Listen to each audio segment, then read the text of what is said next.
All right. So a couple of people are here. Robert is here, and who else? Wait, I mean, he tagged BMXers and Sneezer and me, but I don't know if they're all here or okay. Well, either way, I'll give it as usual a few seconds until I pop up and see myself on the monitor. Um, I'm gonna actually be. So wait, Robert, you said you wanted more shorts from Pinky Speaks. More Pinky. Well, Robert wants more Pinky. What are you gonna do, huh? Let's see. It's been 40 seconds. Maybe I should just stop. Here we go. Perfect. Okay, hi. Now I'm live. It's the Nazarite, bringing you Hebrew lore from days of yore. Okay, so Robert, regarding Pinky, maybe you'd like Pinky to go live one evening without me, and you can do your own thing. Maybe not. So okay, so Robert, why did you tag BMXers and Sneezer? I wonder. Do you have an explanation? Is there a specific reason? In other news, there's the channel The Young Levite. And for the past year, and I've only joined recently because I've only been made aware of that channel recently, but for the past year, for the past year on that channel, The Young Levite, okay, I see. They have been going through the ethics of our fathers, the Mishnah, also known as the chapters of our fathers, Pirkei Avot, and today they are finishing it. It took them 45 or 44, 45, I think, separate live streams. I've only been joining for their studies in the last few, but for the past year, they've been studying together and learning the ethics of our fathers. Now, it's part of the oral traditions, part of the Mishnah, and it has a lot of wisdom in it, and some things which may sound archaic, but even the things that are, even the things that are seriously archaic sounding, they still have a lot of wisdom to them. Oh, hey, so BMXers. So BMXers, or in the chat yesterday, we were talking about the fact that honesty is the best policy. Is it not? Right, I gave my quick 2 cents on that. And BMXers says more about that later. And today he delivered, and he told a story. Right, Robert, you already responded to that, but maybe people watching now or later. So BMXers in the comments told the story that he was, of one time when he was dishonest for a positive, with a positive sort of outcome, and one time when he was honest and it had a negative outcome. And while he does agree that you should be honest in business, it's not always the case that you should be honest, although I told him it's commendable because honesty, by and large, is the best policy, and even though you pay a price for it, it's, well, you know what, BMXers, you tell me, do you consider it, because I said it was commendable that you remained honest and that you took the rap for those kids who were smoking herb, and instead of them facing the consequences, you said it was yours, and you could kind of justify it and rationalize it so it wasn't even a lie, it was partly true. But the question is, would you have done it differently right now? Right? So the story, basically, the bottom line is that there were people smoking herb, and a cop busted them, and BMXers took the rap for these. I'm assuming they were minors, or maybe not minors, but they would have been in more trouble had it been them, had he not said it that it was his. And so he took the blame. And in a different story, right, in a different on a different day, in a different case, he was honest about something, and because of that, he lost money or something he was supposed to receive from the government. And so in both cases, there was a risk involved, and in both cases there was. So the question is, BMXers, would you have done it again? Dude, I read that BMXers said he was honest and didn't get paid. I think in a way he did, because with the South African government, if he would have lied, he could have, in a long run, pay more. Okay, so you know what? Maybe I'm mixing up the story with the herb, that I know that he did get paid what he had to get paid, but the story, the second story, the one where he was, where because he was honest, he didn't get something that he was owed or something to that effect. So I mean, I think he was. Tell me if I'm wrong, BMXers. I think you were trying to show one time when you were when you were simply trying to, when you sort of told a lie or half being honest and it was for a good cause, and another time when you could have gone a different route, right? But you decided to tell the truth. The question is, would you have done it again? In both cases, would you have chosen to tell the truth again in both of those cases, to take the rap for those kids and to speak the truth about whatever was going on there with the South American government? Jesse Links is here. Hi, shalom to you. But you know what? Maybe I'm just not remembering it properly.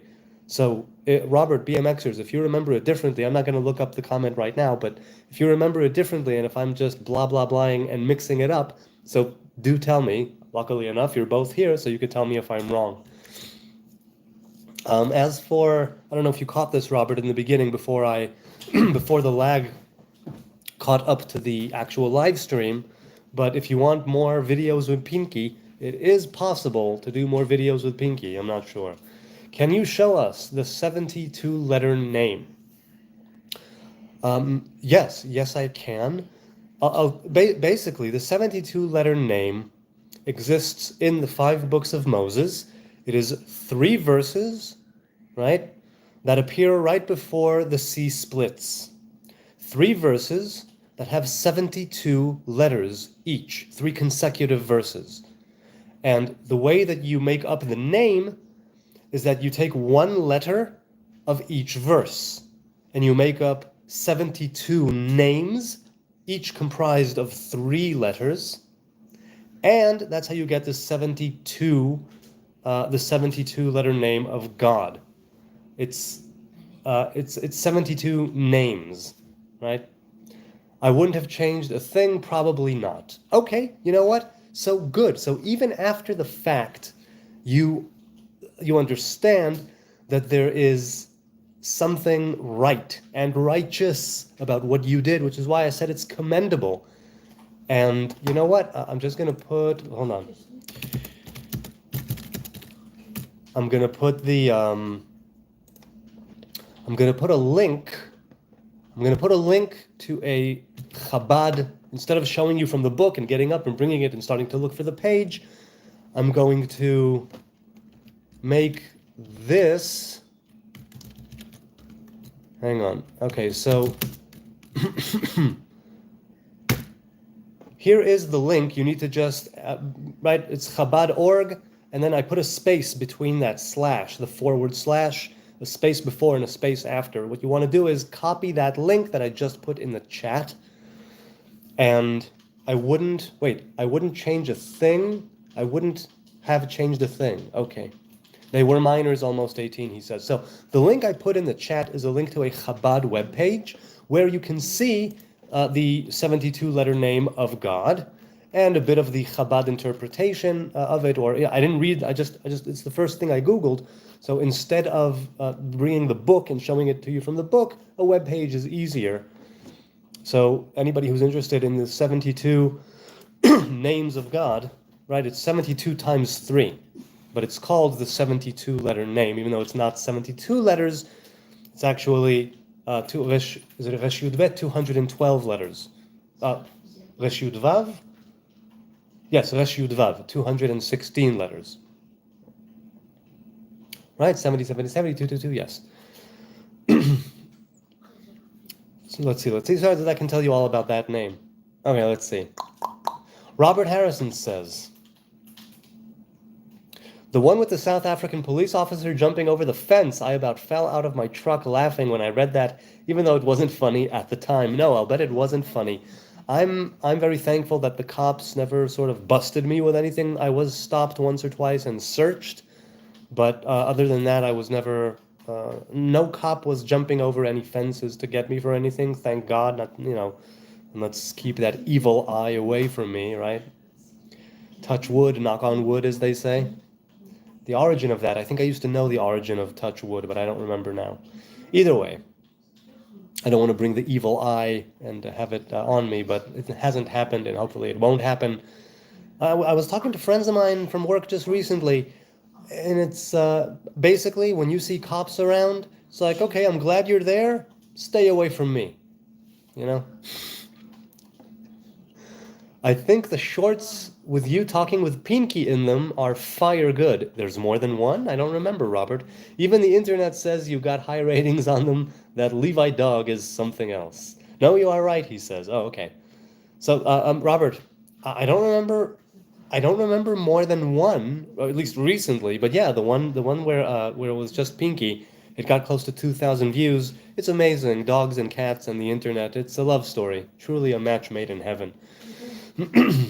So Jesse Links, regarding the 72 names, right, the triplets, right, the 72 triplet names, as I said, there is the theory that that is the actual name of God. Even though he has many names, there's the 42-letter name, and there's the 72-letter name, and there's many, many others. And there's this idea that it is the higher name, and that the pronunciation was lost or hidden, and that this is what the high priest would utter in the holiest of holies, or rather just outside the holiest of holies, on the holiday of atonement. And there is, and I've spoken of this in the channel before as well, where there's this idea that even the high priest himself wouldn't actually be conscious of it, right? He would simply open his mouth, and the words and the name, that is, would come out of him in a manner of speaking that's not sort of voluntary speech. It was kind of that he would open his mouth and it would come from the inside, right, from his guts, right, just come pouring out that name.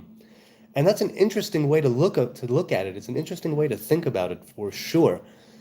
I mean, look, you could think about it either way. It could be that the high priest was very much aware and knew it and was very conscious of it, and it could be that it was, and it could be that wasn't the case, and that it was really something that happened from within the high priest, right, coming from inside of him without him being aware that it was even inside of him to begin with, and only in that time, and only in that place, right, the holiest of holies.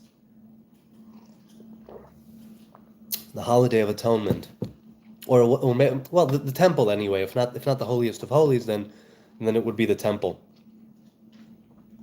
Right. It would be when he would take the hyssop, right, and dunk it in the blood, and then sprinkle it on the curtain that divided the holy and the holiest of holies, and on the Ark of the Covenant. And in the second temple, where the Ark of the Covenant did not exist, it would be on the foundation stone, if I'm not mistaken, that he would be doing those eight sprinklings of the blood, right? The blood of the ram, and the blood of the bull, right? Or is it? Yeah. No. No, it was a lamb and a bull. That's right. Robert, really, out of your truck? Was it that funny? Well, you know what they say, comedy is a tragedy that's happening to someone else. So, yeah. Jesse Link says, the name Yod-Heh Vav-Heh was lost as far as I know. I've done a lot of research on this. What do you mean the name was lost? Because we do have the name Yod-Heh Vav-Heh. It is not pronounced that way. Pardon me, it is pronounced Adonai because it is a duality, right? It's seen in one way and written in one way and spoken in another way. So it's not even a duality, it's more of a triple thing. It's more of a what would it be? Singular, duality, well, triple, whatever the three levels to it. And more, right? And even more than that, actually. I'm glad somebody cares to read my stories. Yes, indeed. BMXers, Robert says, BMXers, yes, just picture an officer out of the blue doing that and yelling, "Where's the weed?" Had me laughing. Oh, man, you know what? Just a quick aside here. I still cannot believe that after such a long time, that lovely medicinal wonder plant called cannabis is still illegal, and people still go to jail for it, and people still get into all kinds of horrible trouble for it. This isn't something that was conjured in a lab. This grows out of the ground just as it is, just like that. I find it mind-boggling that things like like magic mushrooms and cannabis, that they would be Schedule One drugs in the U.S. I think it's really, really bad. Now, I don't make the laws, and I'm not any kind of politician or leader, and I have a very narrow way of thinking of things. So far be it from me to judge, but I do believe that some judgment is in order because of the origin of this ban, right? Having to do with tobacco, having to do with, I mean, during the early 20th century, right, when there was a campaign against cannabis because of the tobacco companies, something like that. Or I might be mistaken. I might be mixing something up with prohibition. I don't recall. But either way, to put us to put mushrooms and cannabis under a class one, to designate them class one, right, like criminal offense, that is not okay. I really think that's not okay. How to pronounce it was lost. That's why they put the vowels of Adonai into Yod He Vav He. No, you are mistaken. You are mistaken. The vowels of Adonai, the nikud for Adonai, is not in Yod He Vav He. It isn't. The nikud is something else. The nikud is without a patach and without a chataf patach. The vowels that are used for the name Adonai and the vowels that are placed in the Yod He Vav He, right, which is Shva, Cholam, Kamatz, that is not the case. If you've done research, I mean, I'm a native speaker. Maybe you did different research. Maybe you obviously know things that I don't, because you've done a lot of research. But the vowels that were put into Yod He Vav He, the vowels that were put into Yod He Vav He are not the vowels that are used for Shem Adnut, for Aleph Dalid Nun Yod. You are mistaken. Look it up. You'll be able to see. Put them side by side.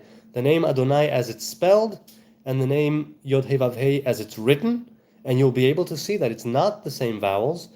So that's not the case.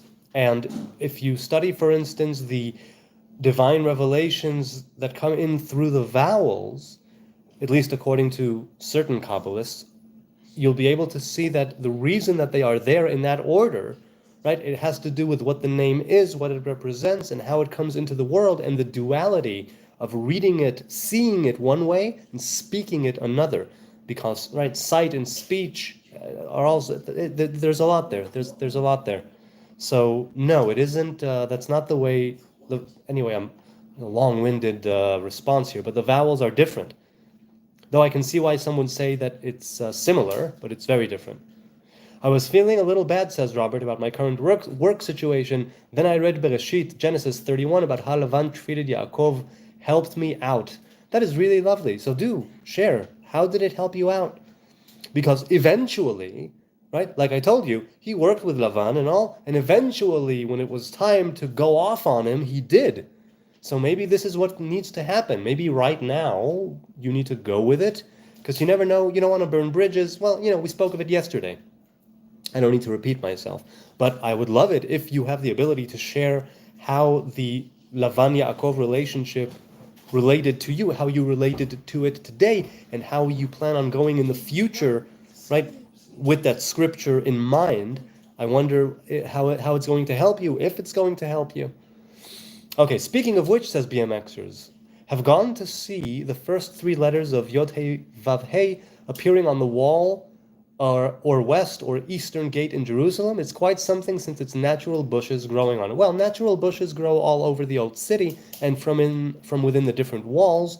And I have, if I'm not mistaken, seen with my own eyes those letters. I know I've seen the photo in the past. Have I actually seen it? There's a good chance I did see it with my own eyes at some point in my life. I don't recall when. But yes. Now, this, much like, let's say, Gimatriot, right, the numerical value, it's a nice supplement. But it's nothing that I would attribute great significance to as such. It's something interesting to see and to behold, but it's not necessarily something that holds great significance on its own. Eliezer B. Hi, Eliezer. I am in Jerusalem right now. And where are you from? I would love to know. Herb is sort of legal in South Africa now, says BMXers. Good. About time. About time. People should be free to do what they will. This doesn't necessarily mean, I mean, look, the whole idea with scheduling different drugs, whether they are synthetic or natural, is the government saying we need to keep order, we want to keep things under control, so these are controlled substances. And if you throw that out completely and you say no, human beings, autonomous, should be able to decide to do whatever they want with substances, it's a question, because like I said, I'm not a legislator, and I don't know, I don't have knowledge of the big picture, but I know that things like mushrooms and cannabis, come on, these are natural, they grow like that out of the ground. You're going to schedule that, you're going to control nature. There's a lot of hubris, I think, there, as opposed to other things that you need to do things to chemically, right? You need to transfer them, you need to cook them, you need to fry them. I don't know what they need to do with all these things, even if they have a plant origin. Things like coca leaves, right? But the way that these two specific psychedelics just grow out of the ground, to schedule it like that and to make it illegal and so horribly punishable, I think that's a travesty. I really do. I always thought the vowels came from haya, hoveh, v'yihyeh. I'm wrong. Wait, you're asking, am I wrong, or you're saying I'm wrong? Well, look, the vowels, you know what?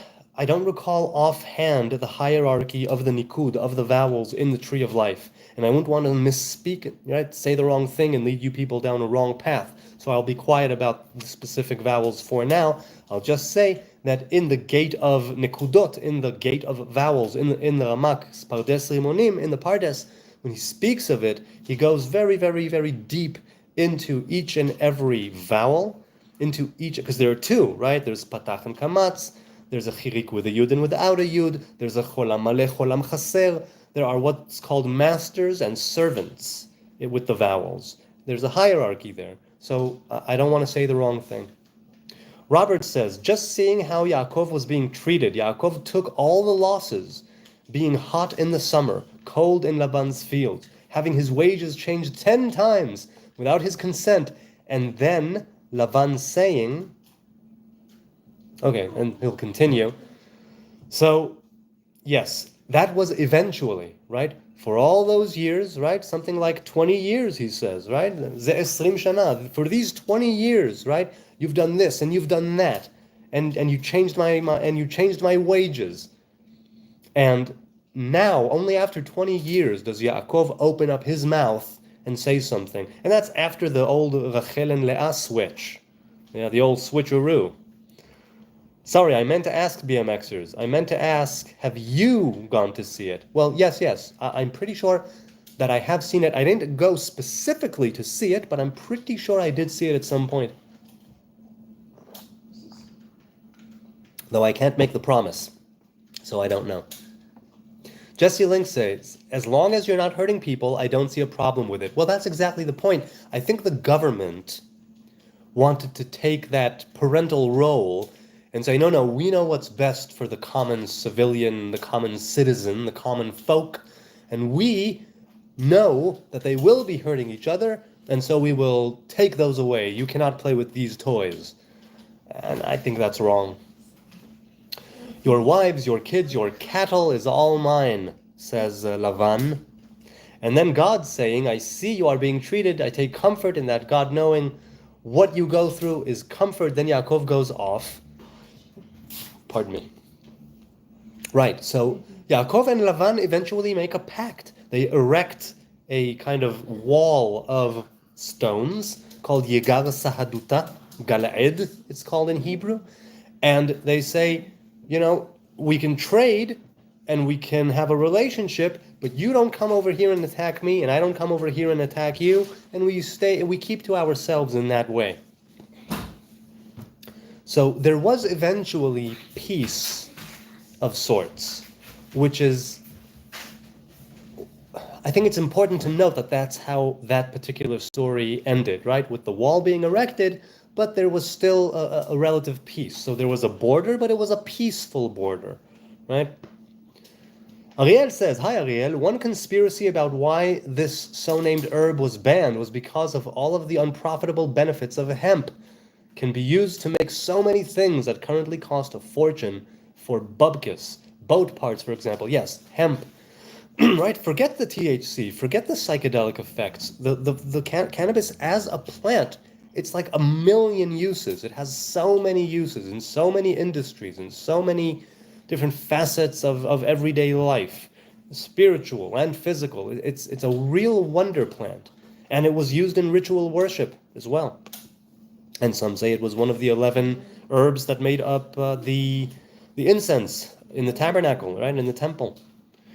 BMXer says, herb will get you through times with no money, better than money will get you through times with no herb. So who are you quoting there? That's a great quote. Who are you quoting there? I mean, I know that, what's his name? Me? No. Yes, you. You. No. Oh, come on, what's his name? Anyway, the comedian, his name escapes me. But he says that this plant was put here for people who are on the grind. Ariel is in his house. Yes, he is. Yes, he is. Okay. Okay. So there's a bit of a lull because I'm caught up in the chat. I wanted to go with Sneezer. Oh wait, BMX. Any more police stories? I'd love to know. Sneezer responded to yesterday's video, and I want to read a couple of his comments if I can. Right. So. Peace and Coffee quoted Rabbi Nachman of Breslev saying that a person who repents doesn't have anything to fear, something along those lines. So Sneezer says, just because something is true, such as one who has not repented fears all things, does not mean the reverse of it is equally true, though that also typically signifies a rule with an exception. And he continues and he says, a wise mason once taught me that it is the exception that proves or defines a rule. I have since sought rules which have no exception, and they are very few and far between. And he says, one that was given quite clearly is that nothing cannot ever exist, never has been, and never can be. For something to become nothing, it would first have to devour everything else, and then itself. For nothing to exist, says Sneezer, it means that only nothing ever existed, which is clearly not the case. So, what Sneezer is talking about here, what's called in Hebrew yesh ve'ayin, right? Is and isn't, right? The nothingness and somethingness, if you will.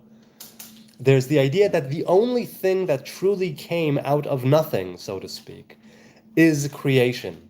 That came from the Creator, yesh me'ayin, right? Something from nothing, and that everything else is truly something. And the idea that God is nothing, it means that there are no words to describe Him, no thoughts to understand, right? No ways to truly convey or receive or know, embody, relate to the essence of God. Right? Which is also why I always say, if it can be perceived, it is not God. And we perceive things here in the world. And you can argue over the nature of creation, objective, subjective, that whole thing. Right? The idea of meaning and objects and the relationship between them, and which came first, the chicken or the egg. But as for what he says here, well, you know what? He continues, and maybe this will make it more understandable for all of us. He says, another such rule, which becomes more understood when you realize God is unconditional love, is that all that can exist is love, and it is infinite misunderstandings about love. But I think it takes a truly foolish man, said Sneezer, to fear nothing, and a wise one to repent. The repentant man fears God's absence or non-existence, having to rely on faith. Now, I'm not going to get into the whole epistemological, right, idea of what is known and what is unknown, because basically there are things that we know, there are things that we know we don't know, and there are things that we don't know that we don't know. And I think that this speaks to that middle one of there are things that we know we do not know, and which means that we have the ability in some ways to know them because we know that we don't know them. Maybe I'm just rambling here, but when he was talking here about the repentant and the one who, the man who repents fears God's absence, there's definitely something to that, right? And yesterday I spoke of that duality of repentance, where on the one hand it gives you a lot of grace and comfort and solace and good vibrations, and on the other hand it displays before you always that which you still have to complete and to fulfill and to acquire, right? The different, your spiritual status, your personal, private, idiosyncratic image of God, right? That task that you were put in the world to achieve, that gift that you have to give to the world, you personally. That is something that you always need to keep on learning. That is something you always need to keep on acquiring. And it's in many ways something that keeps getting away from you the more you come near it. The more you have of it, the more there is to be had of it. It's like a never-ending thing, right?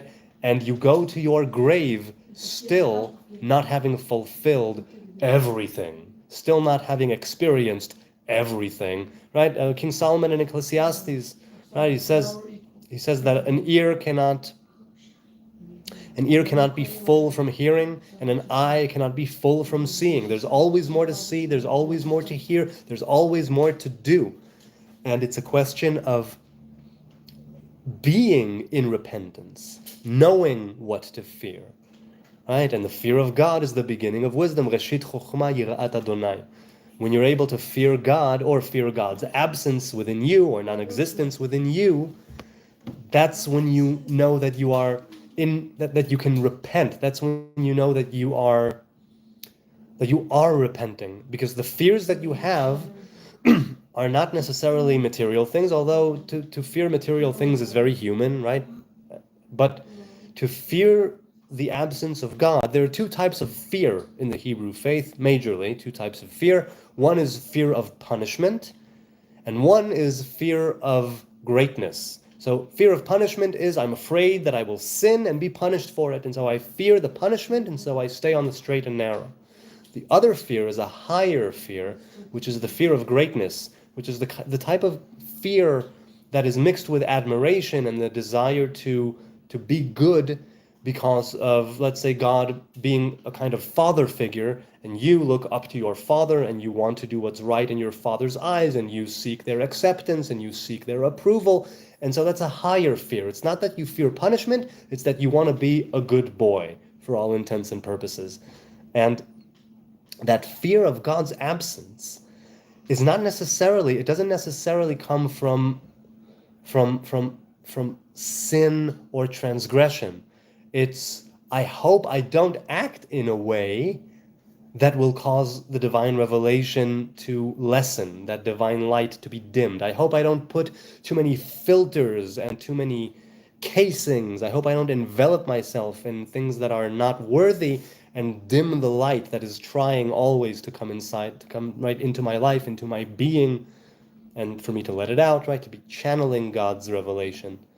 So you can fear the sins that you have in the past and the transgressions that you engaged in the past. The thing with repentance is, once you really truly repent, and sometimes, speaking of Rabbi Nachman, sometimes you need to do this a few times a day, right? To start over a few times a day, as if you're brand new, just now starting to worship Adonai truly and honestly and righteously right now. Sometimes you need to start a few times a day. And as long as you keep doing that, and truly doing it, not just saying it, but actually going through with it, really putting in the effort, you will always be feeling those two things, right? That comfort and that solace, that grace, those good vibes of being, of wanting to repent, of trying to seek the true repentance, and on the other hand, look at all these things that I still have to get done. There's so much more I need to do, so much more I need to, the task has not yet been fulfilled. Let's go to the chat and see if there's anything there, and if there's nothing there, I'll continue with what Sneezer was saying later on. He was referencing whether or not you need a master, because when I mentioned Mr. Pig, who wants to be a Kabbalist, and I said I hope that he is taught, at least at first, with a proper master, because it can be dangerous, especially with these higher teachings, to learn without a proper master, at least at first. BMXer said to Ariel, I replied to your question in the comments about cycling. BMXer says to Robert, oh, I've got tons. So yeah, I'm very lucky that the police have never been on my ass. BMXers might tell you y'all later.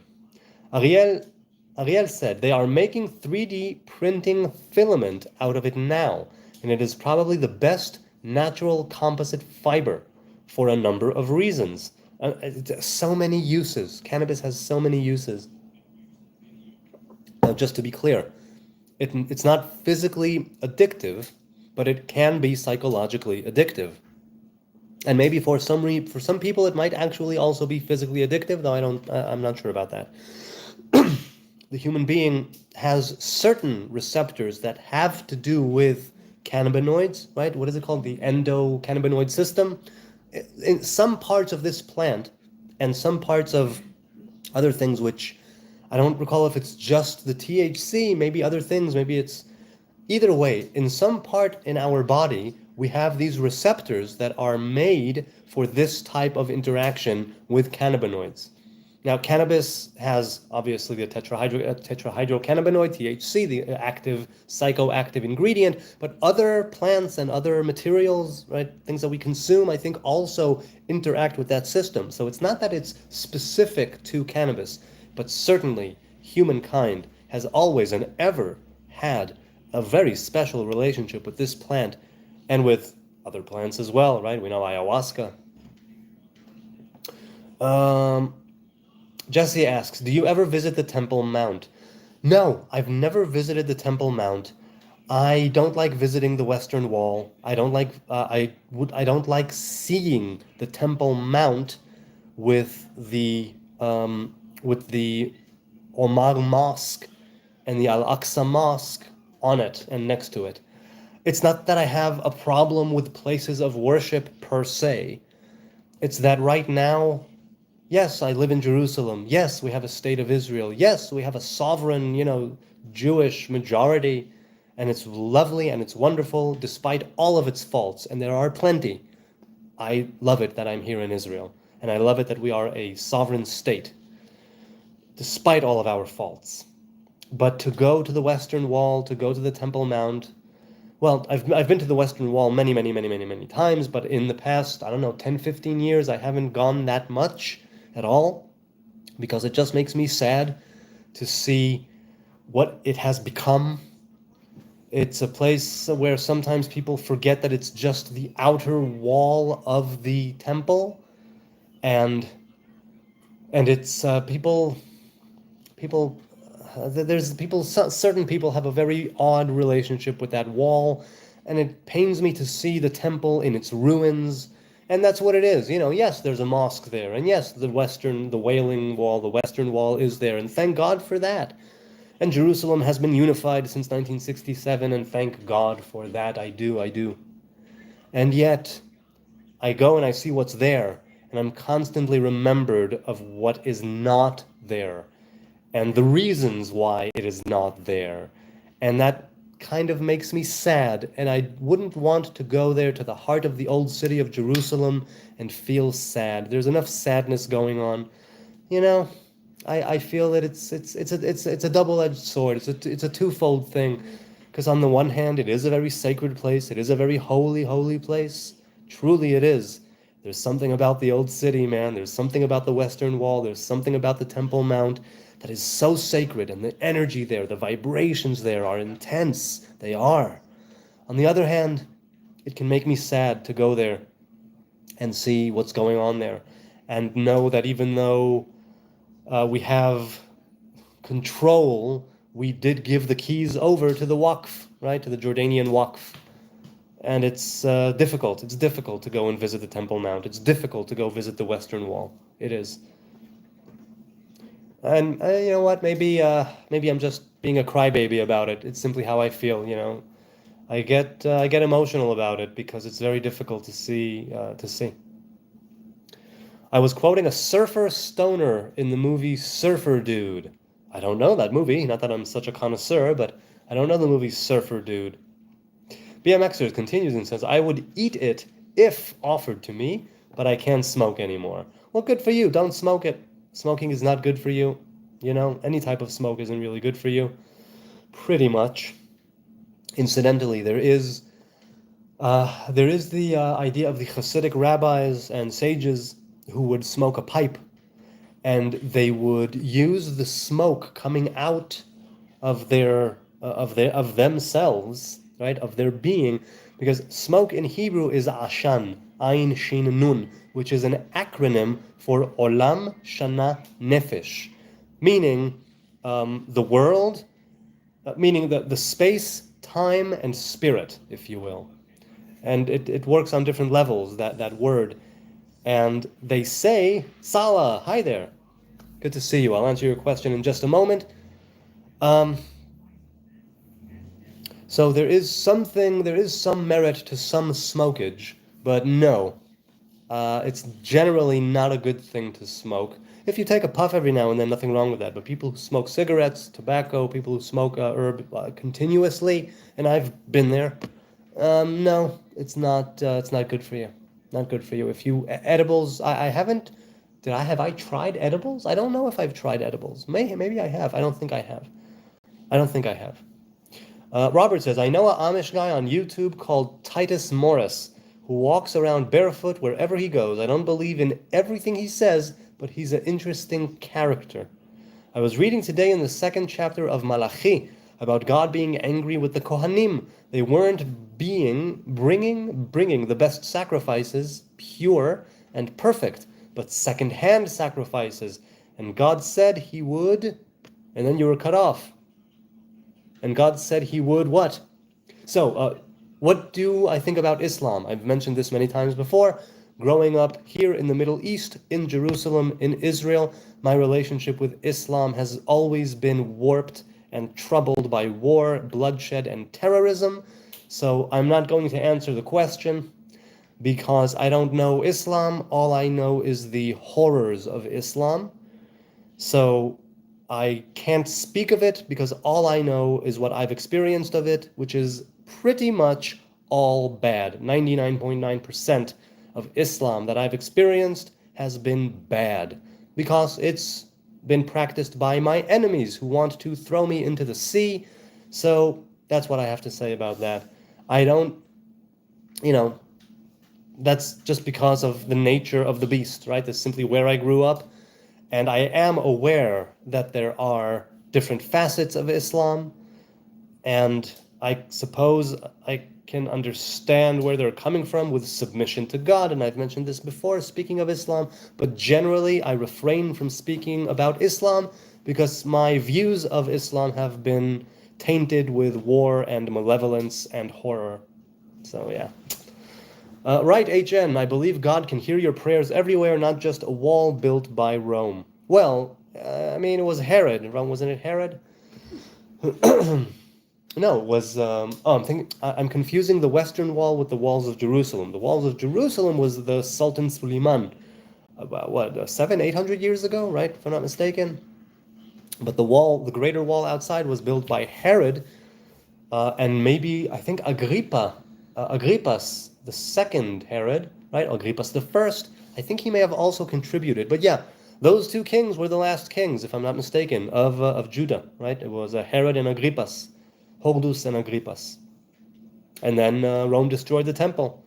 And the only wall, the outer wall, the only one of the outer walls to survive was the Western Wall. Islam saved Jews historically, says Salah. Okay, I'll bite. Bring me sources. How was it done? Because I know that when Jews lived in the Eastern countries under Muslim rule, they were dhimmis. And if they were dhimmis, it means that they weren't saved. They were tolerated and seen as, third, fourth class citizens and had to give a tax, a skull tax. What is it called? Not Hijaz. What is it called? I don't remember the name, but they had to give a tax for being tolerated. So But Salah, I'm interested. Do tell me. Jizya, that's it. That's right. They had to pay the jizya. Or is it, yes, jizya, that's right. Subjugated tasks. Yeah, thank you. There you go. People in the chat bringing it. BMXer says, and the division between men and women there. Are you talking about, you're talking about the temple? You're talking about the wall? Oh, the wall, the Western Wall. Well, look, much like there's division in Orthodox shuls, some division of some kind, whether it's front and back or left and right, there's a division there. I've been, I'm running out of water here. I've been to egalitarian shuls. I've been to egalitarian minions, as they're known, and I'm all for it. Thank you, my love. I'm all for it. Whoops, there goes the light. Hang on a sec. I'll get it back on. What happened here? Here we go. Hang on. Boop. Is that? There we go. Right, so segregation. Segregating men and women in prayer, it has advantages and disadvantages. I've been in both. Now, I'm not a conservative or a reform, and I no longer consider myself strictly Orthodox. But I think that I can see the merit in separating during prayer, and I can see the virtues and the merits of having joint prayer. So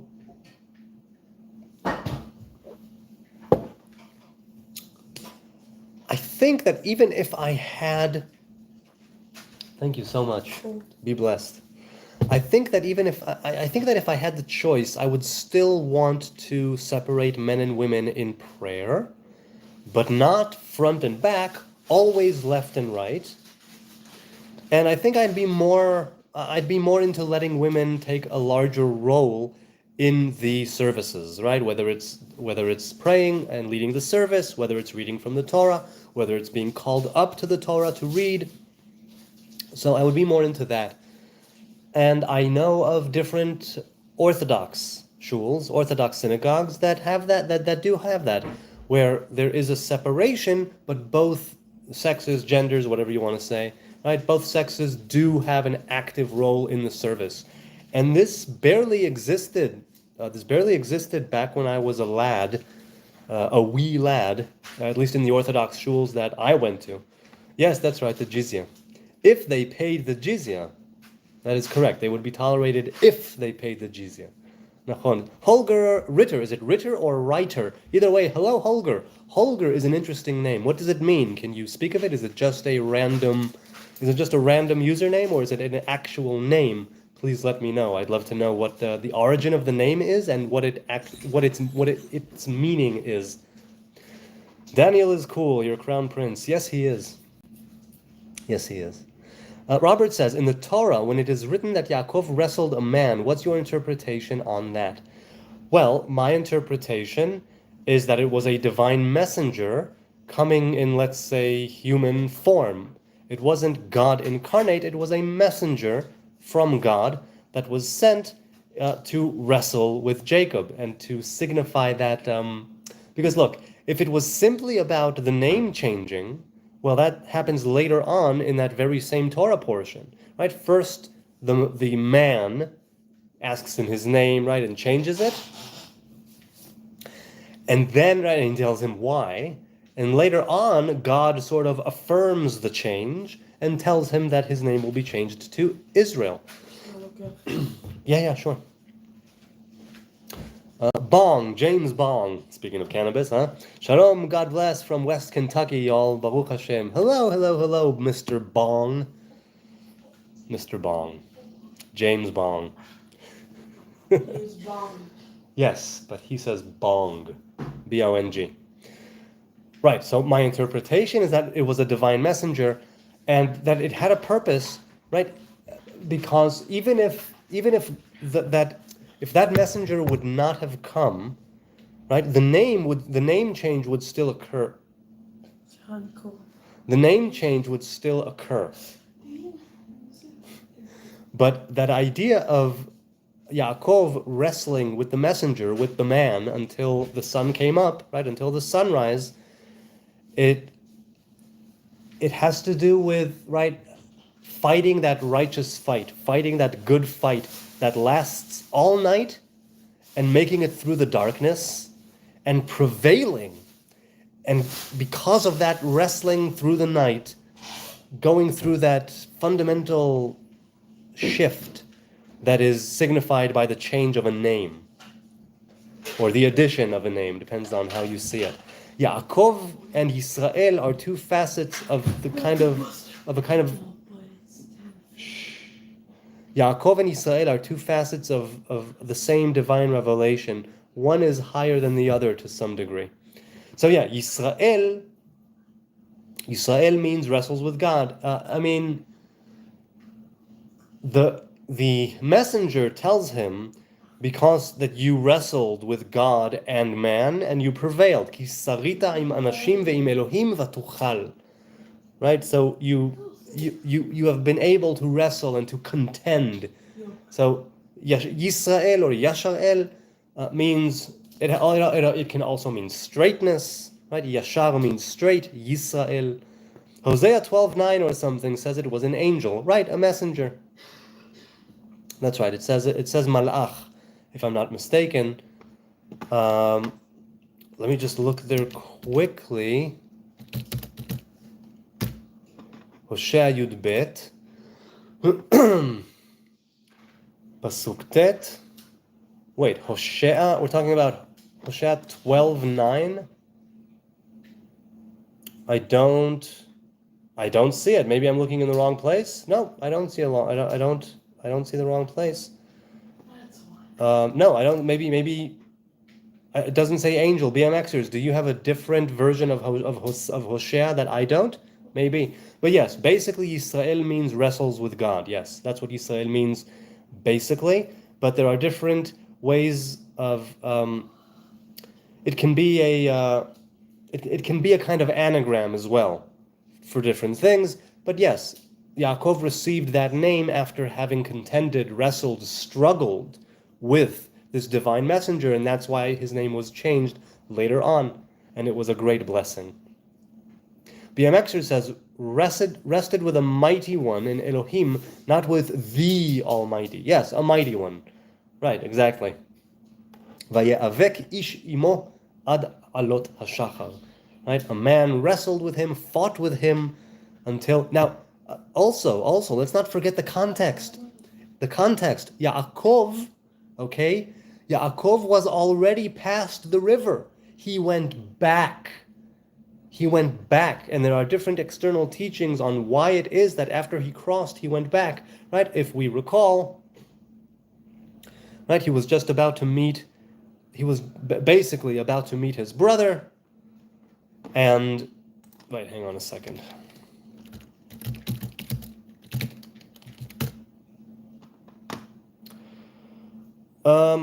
Right. Okay, so Genesis chapter 32, where it's it's after he meets his brother, or rather, no, right before he meets his brother, okay? He gets the people, he splits them up into two camps, he goes past the river, and then he goes back. And the reason why he goes back is debated, and there are different teachings on why it is that Yaakov went back. But it's when he goes back where he was, to that first camp, if you will, that messenger, that angel, that man wrestles with him, and he is there alone. It says, Vayivater Yaakov levado. Yaakov remained alone. And this, to me, basically signifies that great struggle that we all have to contend with as individuals, that solipsistic struggle of every single conscious human being, if you will, because we carry that burden alone, that burden of existence, right? That burden of consciousness. In many ways, we carry it by ourselves. We have friends, we have family, we have people who help us out, perhaps, but basically we carry this burden alone. And the idea of Yaakov, after all he's been through, remaining alone and having to wrestle all night with a mighty one, as BMXers says, and prevailing, and because of it going through like a fundamental shift and getting a new name, which is later affirmed by the Almighty, not just a mighty one, right, but by the Almighty, when he speaks to him and revealed to him. It speaks to that which we, each and every one of us, can achieve if we are able to fight that good fight, if we are able to contend and to wrestle and to struggle and embrace that struggle, right? So for the Hebrew people, right, that's the essence of Torah and commandments. Would it have been better if I didn't have this burden? Likely. But now that it's already on me, I should carry it in the best way possible. That's what the Torah is trying to tell us. Now, myself personally, this is an ideal. I'm obviously not there yet. But as an ideal, I can tell you that it shines so brightly and it lights the way massively. So even if I'm not there yet, it helps to guide my way so I can see where I'm going, despite all of my faults and despite all of my inadequacies and all of my failures that occur every single day. That ideal, right, of where I could be and where it is that I'm going and what is it that the Torah is expecting me to do, how to behave, what to become, if you will, right, and to go through and to struggle and to contend and to wrestle. That is a great teaching in that verse, and I've always loved it. I have. Let's continue here in the chat. I think I might finish soon. Yeah, it's almost an hour. I think I'm going to go soon. Maybe we'll continue this tomorrow, but I'll keep reading for now. Robert Harrison says, I know people have different views on this, but Messianic Jews and Christians believe whenever you hear the angel of the Lord, that is Yeshua. Well, obviously, those who follow Yeshua see him everywhere, right? And I've had my difference of opinions with Messianics and Christians because really, people attribute Yeshua and associate Yeshua with things that have, where it's really, really such a stretch, at least in my opinion, in my biased opinion, it should be said, really, where sometimes I'm like, okay, that I could get maybe, but this is really a stretch to get from X to Y. I don't know. But yeah, if you believe that Yeshua was there always in the background, right, working as that part of the Christian Trinity, then obviously, since God is revealed in everything through creation and certainly in the stories of the Torah and the Bible, you'll obviously want to connect Yeshua to every single one of those things. And whatever leap you need to make or gymnastics you need to engage in order to make that happen, you will. And I know that from the Orthodox thing as well, not to do with Yeshua, obviously. But let's say with the way that, well, let's put it this way. I know of it in different ways. And does the end justify the means? I'm not sure. It depends. It's like a case-by-case basis, I suppose. Could you, yes. Also, because you're shirtless, I don't know what YouTube will do. BMXer says, even a singular pagan god is called an Elohim in the Hebrew Bible. Right, Elohim is the name for the Hebrew god. Elohim is the name for the lower god. Elohim is the name for... Thank you. Elohim is also the name... Elohim is also the name for judges, right? Rulers of the court and magistrates and such folk. Hosea 12:4. Okay. That makes more sense now. Okay, on that note, I'll continue this chat tomorrow, and I'll get into more, I hope, of what Sneezer was saying, because I only read a little bit. I didn't read what he said about Kabbalists and masters. He disagrees with me on that. Obviously, he's free to disagree. So, it's been an hour.